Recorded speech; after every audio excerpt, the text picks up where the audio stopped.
Well, welcome to another episode of Your Spiritual Journey. This is actually part 3 in a 3-part series having to do with Vince Lisi and Now Creations. Today we are welcoming John Hoops, who has been a student of Vince Lisi's for quite a few years. He was actually born in 1944, which makes him 78 years old at this point. He's got a twin brother, Jim Hoops, and he graduated from East Palestine High School in 1962 and then Youngstown State University in 1965 with a major in mathematics and a minor in education. And he's got his master's degree in mathematics from Bowdoin. Correct me there. Bowdoin College in 1972. Then he taught high school math, and then he taught advanced placement calculus for 35 years. He's also taught some evening classes at Youngstown State University. He's married. He's got 4 children and 11 grandchildren. My goodness. You are only 2 years older than me, and I have yet to have any grandchildren. I envy you, John. So he's been working on his spiritual journey for a while. But one of the things that I was interested in is that he did a 50-mile ultra marathon to celebrate his 50th birthday. And maybe we can talk about that a little bit later. But what I'm going to do right now, John, is just turn the mic over to you and let you talk about your spiritual journey from childhood to the present day. And then I might ask you a few questions that I think our audience might be interested in. Yes, thank you, Bob. I first want to thank you for inviting me here today. I'm very happy to do this. I always glean a lot when I sort of go back and have that life review of how I got into this spiritual journey and how valuable it has been for me. I think I've known you for maybe a year or two through the Zoom classes, through Now Creations with Vince Lisi. And I must say I'm quite grateful for meeting Vince and for all Now Creations you and all the others have done for me. Someday I look forward to meeting you in person. That will happen. It will happen. So there's a saying, I'm going to skip around a little bit, but I will tie things together. There's a saying that goes, the teacher will appear when the student is ready. It took me about 50 years to get ready. So I'll kind of move through these 50 years a little quickly. But I would like to talk about a teacher or a guide. As I was looking through the Course of Miracles this morning, it talked about a guide does not control, but he does direct or lead or suggest. But it is up to me either to follow that or not. So I think that's one of the things that really attracted to me this journey of spirituality, was not someone telling me what to believe or what to do. So I really appreciate this guide aspect. And I think the big overview was that I've learned through Now Creations and with the help of Vince, who I consider a guide, among other guides, is that I have an internal guide. So that's been a big realization, that this internal guide is within me. That took some years to develop. That wasn't something that just, boom, it was there. There was some pondering, some attending classes, uh, trying out different beliefs and so forth until it did become my own belief.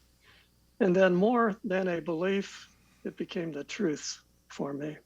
So that's kind of a quick picture.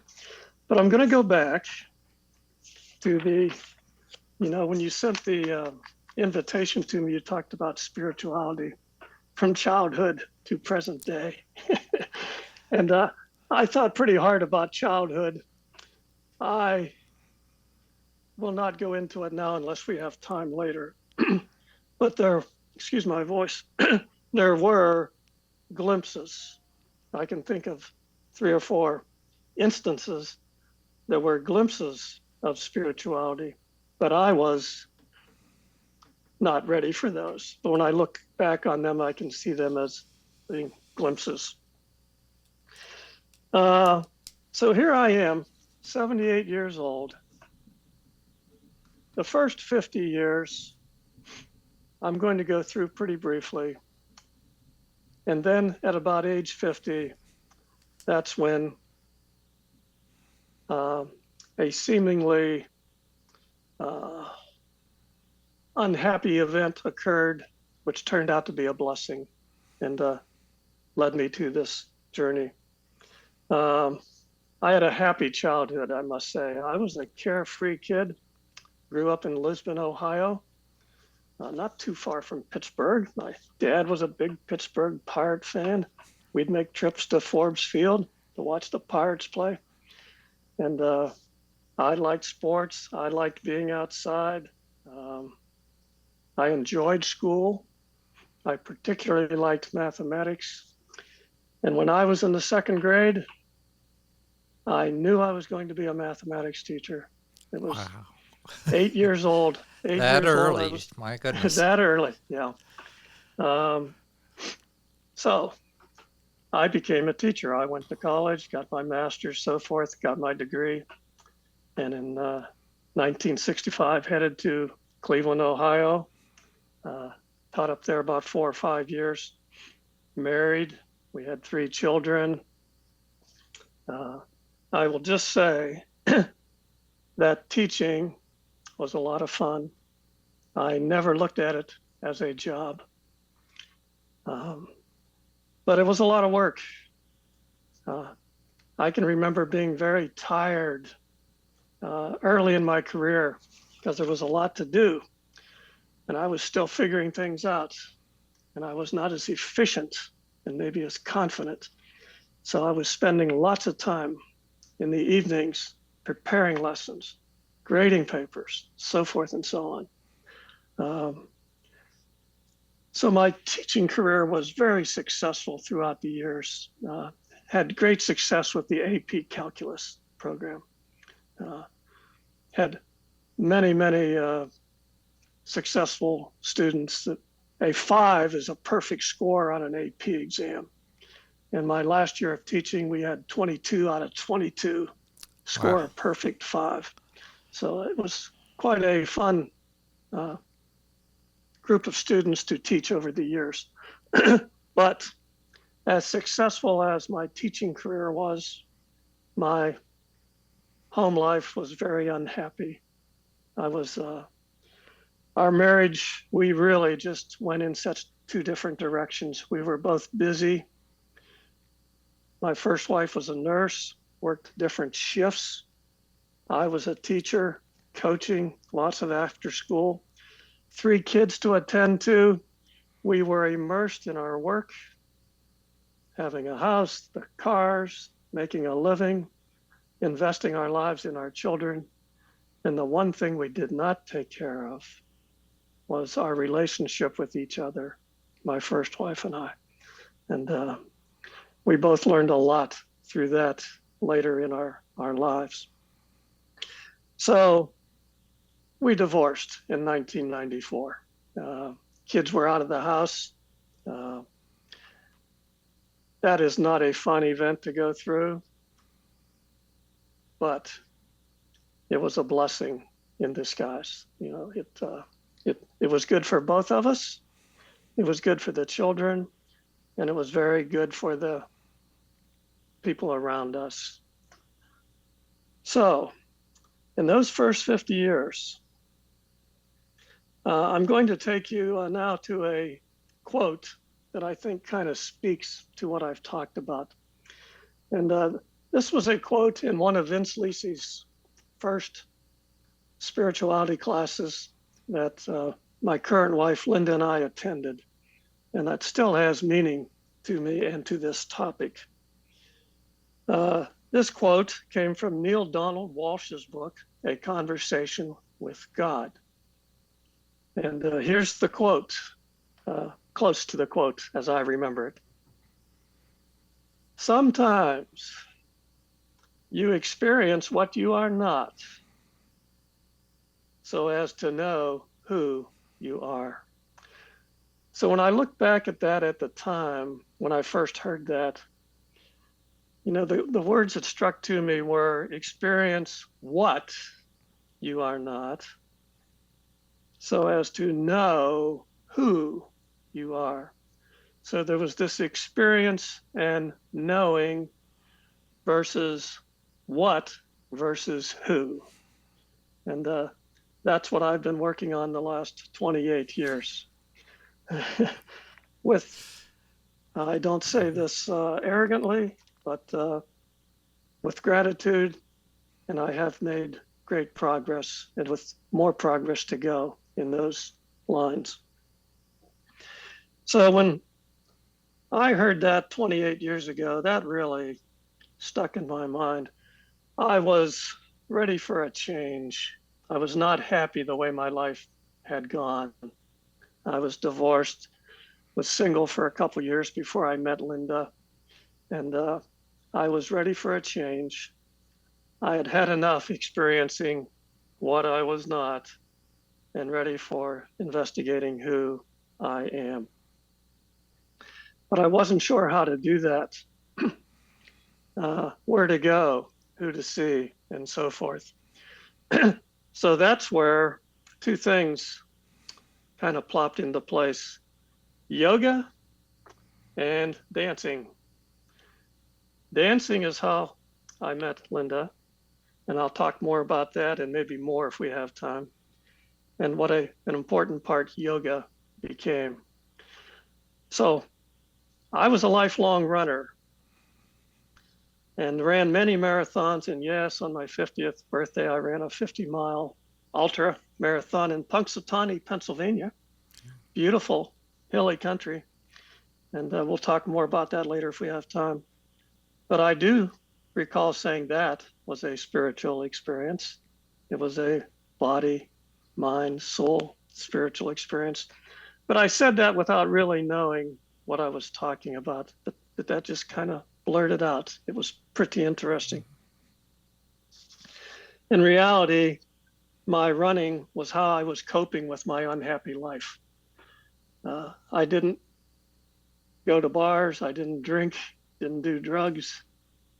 I ran and ran and ran until my body kind of broke down. So I started yoga after the divorce to help my body, treat my body to some kindness. And although I started the yoga as a stretching exercise, it became a spiritual endeavor. It was a really nice change. It was a safe place to be. I met terrific people, open-minded, kind. I was gaining a new circle of friends around me. So now when I jump ahead 28 years to the present, and I look at that same quote, sometimes you experience what you are not, so as to know who you are. I say some different things. And this took a long time to come to terms with, accept. I pondered, I tried, I experimented, but I can comfortably say, I am not a body. And in that sense, I'm a temporary body, but that's not my identity. I'm not my possessions. I'm not my wealth. I'm not what other people think of me. Oh, such different thoughts than I had in my first 50 years. Yes, I temporarily have a body, but I do say I have a body. So who's the I that has the body? And that I have come to terms with, that there's an eternal, non-physical spirit, God presence within me. That's who I am. And I've come to believe that everybody has that God presence, whether they recognize it or not. I didn't recognize it for 50 years, but I'm just explaining what I discovered and what worked for me. There's many ways to do this. This is my path that worked. Let me see where I'm going to head to next here. So I'm going to back up a little bit. I'm going to go after the divorce and some time. I met Linda, we married, we moved to Youngstown, Ohio. Actually, I was living in Youngstown. Linda was in Dayton, Ohio. And I met her real briefly at a state park in Columbus, Ohio, where I was running a marathon. She was with her boyfriend, and we met casually at a salad bar. And I'll tell you later, if there's time, the conversation. But to make a long story short, we were married 6 months later. It Wow. gives me It's gives not me much goosebumps. time. Yeah, Yeah. gives me goosebumps to think about it. But when we moved to Indianapolis, and I should mention too, while we were in Youngstown, I need to say that Linda and I were married in '96. She moved from Dayton to Youngstown. I was still teaching at Canfield, and I taught there 7 years before my final 7 years before we moved to Indianapolis. But during those 7 years, well, let me back up just a little more. When I met Linda, she said, yes, I would like to marry you, but it's going to be a threesome. I thought, really? What is she talking about? And she said, you, John, myself, and God. I thought, wow, I was not a churchgoer. I was not into religion, never attended church. I was into Linda. I don't think I was too much into God at that time. So I said, sure, absolutely. And so I really appreciate Linda for being part of leading me into this spiritual journey. And so I took some yoga. We were in Vince's classes. What was funny, when we started looking for churches, we tried out some Methodist, Presbyterian, Lutheran. We'd try out a different church every Sunday. And finally, we came upon a Unity church in Youngstown, which we liked. It was just very comfortable. People were friendly. The teachings resonated with what little experience I had. And so we joined. And on Wednesday evenings, there was a study group. And there was this gentleman named Vince Lisi who did not facilitate the group, but he was an attendee, never said a word until at the end of the meeting, the facilitator, Connie Rickman, she would say, with about 5 minutes left in the meeting, Vince, is there anything you would like to add to this conversation? And he would say in so few words, so many powerful things. It just blew Linda and I away. We didn't know who he was at that time, but we would walk out of the meeting saying, who is that guy? We'd like to get to know him better. There is something there. And sure enough, we did. And in a year or two, he started the Youngstown Spiritual Society, and which later became Now Creations. And so after we knew him for a year or two, he informed us he was going to start his own group. It was only 5 minutes from our house. We were very interested, so we did. And that began the journey with Vince and Now Creations. And I must say, so there's where I thank Linda for looking for churches, having a God element in our lives, and meeting up with Vince and Now Creations. Those were a wonderful 7 years. We would meet with him every Wednesday evening. He would do some Sunday morning meditations we would attend. He even held some meetings when he was traveling to all the different places, Pittsburgh, Akron, Ashtabula. I drive up to Ashtabula to attend some meetings on Tuesdays. So I was getting about 3 days a week with Vince. And it was really a life-changing experience. And the thing that I really appreciated was my teaching, which was always good, became better. I was happier. I was a better listener. I communicated better. I smiled more. I brought bagels into my AP calculus class every Friday morning. We'd take 5 minutes and down a bagel. It was just a really cool change. And you know what? The scores just went up overall. It was a win-win for everyone. It was a terrific way to finish up my teaching career. But then I taught 40 years. Linda came home one day and said, I have a job offer in Indianapolis, Indiana. I can triple my salary. I said, let's go. I was ready. You know, the stamina was not quite there. You're on the time. There's a lot of work. Let's go, without realizing what I said. So we did. She got the job. We sold the house. We moved. And now all of a sudden, we did not have our spirituality group that I was so used to, we were used to. So the search was on. Search was on for a group. Couldn't find one, not that fit what our scale of expectations were.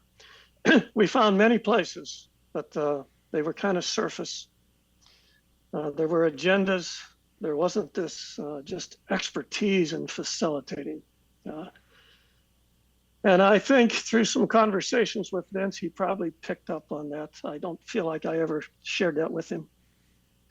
But he called me one evening after we'd been out of Youngstown for about a year, and he said, John, he says, I've been thinking I would be willing to come to Indianapolis.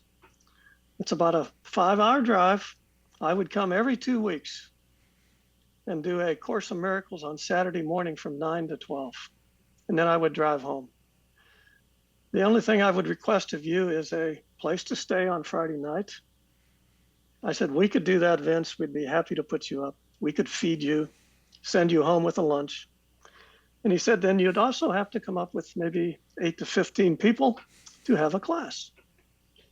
And I said, I could do that because I was doing, as soon as I got to Indianapolis, I joined a yoga studio. And I met many wonderful people there. It was very easy to invite. And it was easy to get about a dozen people that we started with. So I was surprised that I was capable of doing that, where 30 years ago, 40 years ago, I would have never even entertained that idea. So he said, we'll try this for 6 months. Well, 6 months turned into 12 years. Every month for 12 years, he drove 5 hours out, stayed with us, did a 3-hour meeting, turned around and drove home. 300 and some miles, twice a month, 12 years in a row.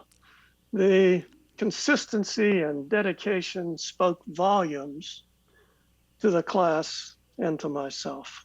Uh, it's just a great experience. And then, of course, the pandemic hit. Wow. Meeting stopped. Vince didn't miss a beat. By that time, there was Skype and Zoom.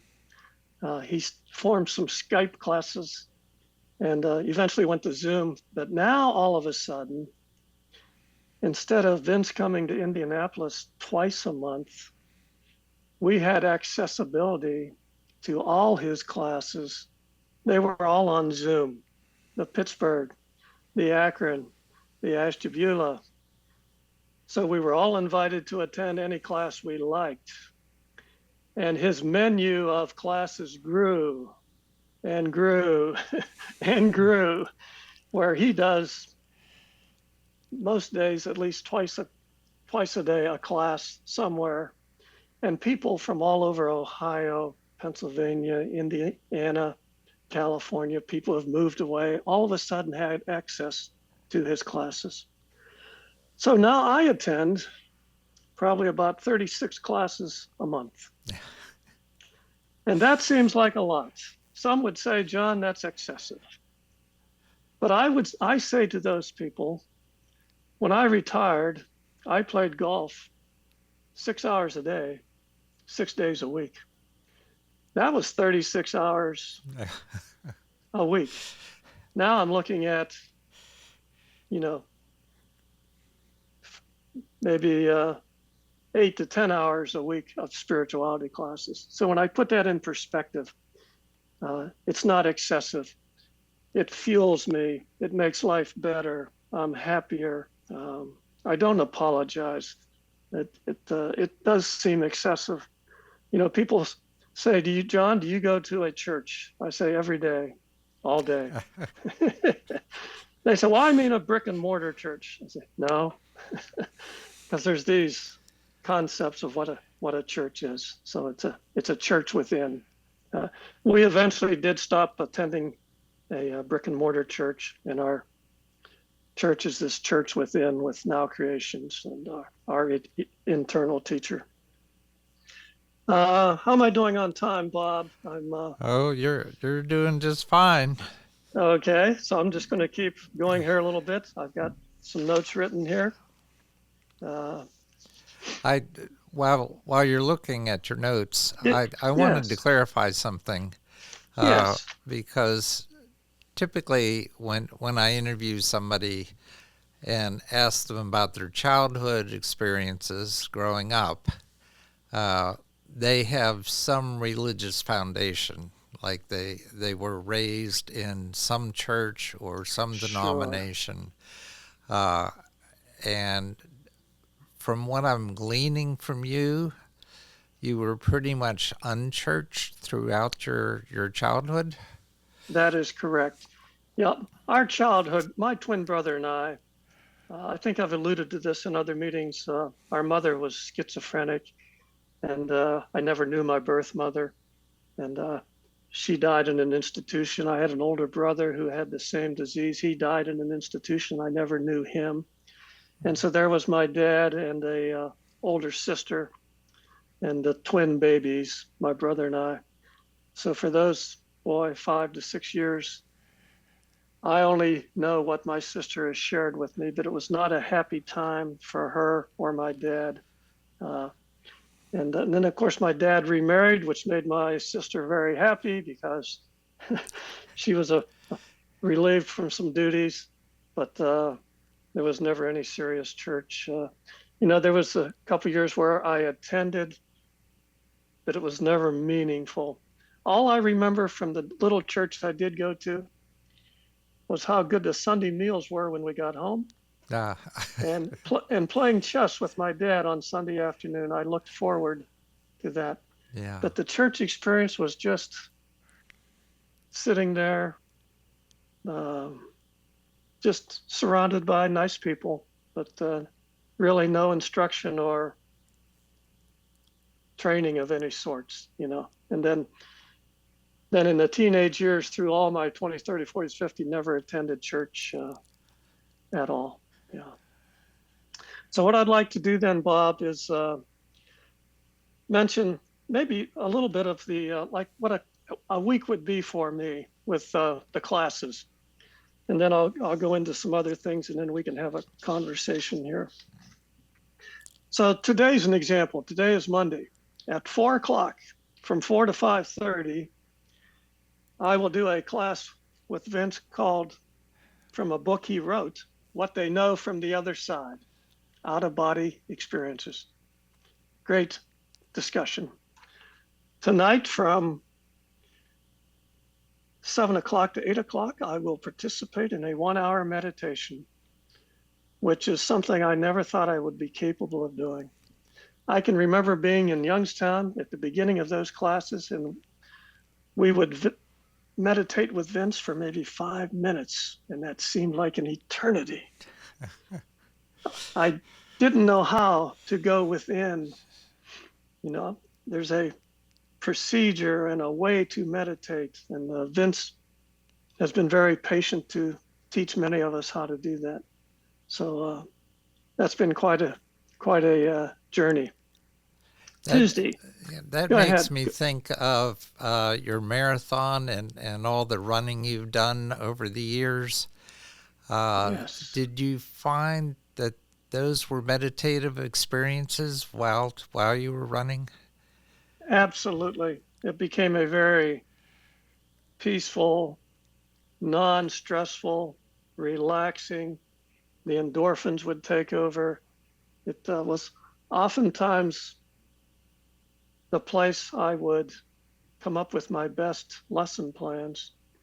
I would get ideas, and they would ferment, and I would think about them, and it was pretty interesting. Yes, I would say absolutely. It was maybe not so much a nature meditation. Uh-huh. Yeah, being quiet. Absolutely. Yeah. Okay, so you did have some training, you just didn't know it. Yeah, that's right. That's right. That's right. That's right. That's right. I agree. So Wednesday mornings, A Course in Miracles, we do.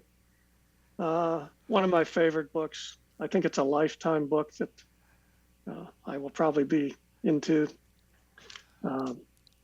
Thursday, A Course in Mastering Alchemy. Second time around, I would say the course gave me the concepts. A Course in Mastering Alchemy is a book on how to do it. It's a way to do it. And I think the big things in Mastering Alchemy were, it says in the beginning, changing the frequency of your thoughts. That was one of the big things. Altering the harmonics of matter, which sounded pretty fuzzy for a long time, until I realized that matter included emotions, thoughts, as well as the physical body. And then you add the element of love, that inner God presence. It's just the right ticket, just the right ticket. Then on Friday afternoons, I do the Tao Te Ching. Really a terrific book. Twice a month, we do Oneness. It's a channeled book by Rasha. And then on every other Sunday evening, we do the 10 most important things to know in life by Vince, and a Sunday morning service that he gives. So what I like, Bob, about the Now Creations is there's a real nice smorgasbord of classes. There are the book studies where we do readings. The format. Somebody will read a paragraph, maybe a sentence or two, and then Vince will speak about teachings, how he looks at it, without ever saying, here's what you need to believe, here's what you should believe. It's always an invitation to think about and adopt if it resonates with you. So those book studies, the teachings, the sharing, the give and take, things I never ever did in my life, that I often say I have developed such much more better people skills. I'm more comfortable around people in all situations. It's such a much happier and peaceful way to live. So, and then the classes, there are the ones where he gives a Sunday talk and there's no discussion. It's just a terrific talk. So those Sunday talks have really grown too. I always used to think, what is he going to talk about next Sunday? But he keeps coming up and he extends himself. He grows and he shares and he cheerleads and he invites and encourages. Um, and you ponder these things. I like this growing part of the creation, not just here you are, now live it. Here it is, now live from it and grow and expand. Um, Looking at the other styles, there are these Friday evening and Saturday evening weekend enrichment classes. He calls them potluck classes. People can bring up any topic they want, any questions they have. Wow, what a nice invitation for people to do so. And so you never know what's going to come. Somebody starts it, the discussion starts, the teaching start. They are just terrific sessions. That freedom to explore and kindly listen to each other. And I can't emphasize enough what a terrific facilitator he is. He keeps things on point, but in a happy, fun, meaningful, serious, just all of the combinations. I once took a young teacher, Bob. I had a student, my all-time best student. I shouldn't say that, but he was my all-time best, one of my favorites. And he was graduating, and he wanted to become a teacher. He often told me, I'm going to take your place, Mr. Hoops, when you retire, because he knew I was getting near, maybe 4 or 5 years away. And actually, he did. That was a cool story. But I said, Jeremy, you ought to come to an evening spirituality class with me. Not for the spirituality lessons. I'm not trying to tell you what to believe, but I want you to see how a teacher facilitates a class. And so he came. I took him out to dinner. We went to the class, and he really appreciated the environment that was set and thinking about how he ran the class. So when I did retire, Jeremy was graduating from YSU, majored in math, was looking for jobs, put his resumes up. My superintendent called me first to let me know ahead of time that they were going to hire Jeremy. And he's been there since I left, 2004. He's been there 18 years now. And he's a terrific teacher, terrific teacher. Let's see where we're going. I'm reminiscing too much here. No, that's what it's about. But okay. Let me take you back to something that you said. Sure. That there were some glimpses in your childhood.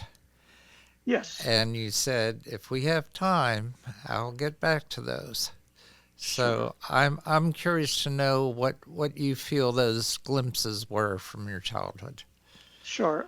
And I say this glimpses as they're strongly remembered in my beingness to this day. So one of them was when I was about 15 years old, and I was playing high school basketball. And in those days, you took the bus trip, came back home. I would call my mom or dad. They would come down and pick me up to take me home from the high school. Well, this one particular, I think we were coming back from Louisville, Ohio, and it was a snowy snowstorm. The roads were terrible. By the time we got back to Lisbon, there was no traffic on the road at all. It wasn't kind of like today, you didn't have the weather reports. When I called home, they said, John, we think you best walk home. It's not safe. to take the car out. And that was fine with me. I said, so it was about a mile and a half home. And I was quite happy. It was not real cold, but it was snowy and big fluffy flakes. And Bob, I remember that being the most peaceful walk in at that up to that time in my lifetime, or maybe one of the most peaceful walks I had in my life. I was walking all by myself up the hill home, and it's just fluffy snow. And I had played a pretty good game, and everything just, I felt like I was in one of those little snowballs that you shake in Yeah. Christmas time, and the snow is coming down. And the word that sticks out to me is that was such a peaceful walk. So that was one of the glimpses. That was a kind of a quiet time that I did some self-reflection, I would say, maybe for one of the first times in my life. The second glimpse would be in my middle to late 20s when I was teaching. And boy, I would be tired at the end of the evening. Kids would be in bed. My wife was either at work or in bed. And here I was grading papers, preparing lessons. And maybe about 11:30 at night, when I was ready to retire, I said, I had this yearning to just lay down on the floor, turn on the stereo. We had one of those great big stereo tables. And I would tune into a station called Night Watch, something like that, where they played this spa-like music. No vocals, but just tranquil music. And I would lay there for maybe 10 minutes and just absorb that music. There was a yearning in there. It was just yearning to do that. And I just followed that. I'm not sure why I did it, but it just relaxed me. It just felt so good. And then off to bed I went. So that was number two. I call that a spiritual experience, a glimpse, a glimpse. And then the third one was when my mother passed away. In my early 30s, I was 32 years old. My mom and dad, my stepmom, I hesitate to call her that, but one of my moms, my mom and dad both passed away from cancer within 6 months of each other. But when my mother was the second one to die, I was teaching school. It was in December, and she was in the hospital, and I got a call down from the principal's office to come to the office. And the hospital had called and thought I needed to come over to the hospital. She was not doing too well. So I left school, drove over to Salem, Ohio, and went up to the room, and she seemed pretty alert. We had a nice conversation. Of course, I didn't have the concept of how sick she was or what people go through. I helped her fill out a menu for lunch. Last thing on her mind, but let's and then I said to her, Mom, I know your dear friend Alice in Lisbon would like to see you. Would you like me to drive over to Lisbon? It's about 10 miles, pick her up and bring her back to the hospital to visit with you. She says, that's a great idea. So I left the hospital, and about halfway home, it kind of chokes me up a little bit. I looked off to the side into the sky, and I saw this beautiful, just pink sky-lit cloud, and drove to Lisbon, picked up Alice, came back to the hospital, and they caught me at the room there and said, your mom passed away about 15 minutes after you left. And that's when I saw this sky. I mean, there was who knows whether it was, but there was a sense and picture that I saw, there was a sense that that was the time when this was taking place. I really think she was very protective. I think she knew I was not ready to cope with being there, maybe, or she didn't. They were always very protective. My parents of of not letting us, not sharing things with us, just very, very protective. So that was the third one. Those were the three glimpses. Okay. Well, thank you for sharing. I know Sure, sometimes that sure, can be difficult. sure. Oh, yeah. Well, I look at my life and upbringing as everybody was just doing the best they could. I don't begrudge anything that happened. I know my twin brother wishes things had been different. He looks at, wish they had been more informative, not so secretive. But they lived in a time, my mom and dad, in the 40s and 50s, when there was some shame and guilt through mental illness, divorce, and they were just very private, but very caring people. Mhm. Uh, I'm looking through my notes here to see if there's anything I would like to add. Uh, can I tell you how I met Linda? Or do you have another more spiritual directed question?